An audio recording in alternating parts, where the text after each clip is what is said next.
waru nga yonent bi sallallahu alayhi wa sallam ne woon na ci juróom yii ni ngeen ci profité balaa juróom ñee dikk as-shababu qabla al-harami bi nga dee ndaw am kàttan ni nga farma ci jaamu yàlla bala ngay ñëw kàttan bala ngay màggat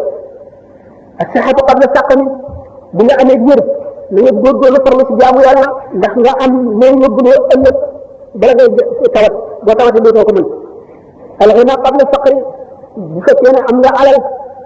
nga wut ci ngërëmal yàlla dimbali ci jaam ñi def ci yoon yàlla bala ngay ñàkk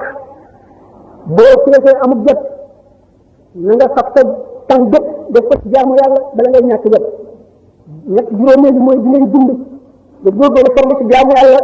balay dund dee jeex nga dee ndax alquran nee na man ya'shu an zikri rahmani nuqayyid lahu shaytanan fa huwa lahu qarin képp woon gannaaw yàlla wan fàttaliku yàlla gannaaw wan pour yàlla gannaaw suñu borom nee na daanu la boolee seytaane soo xam ne moom ngay lëkkool faw bu ko defee daf lay dëdd loolu njub ba faw waru nga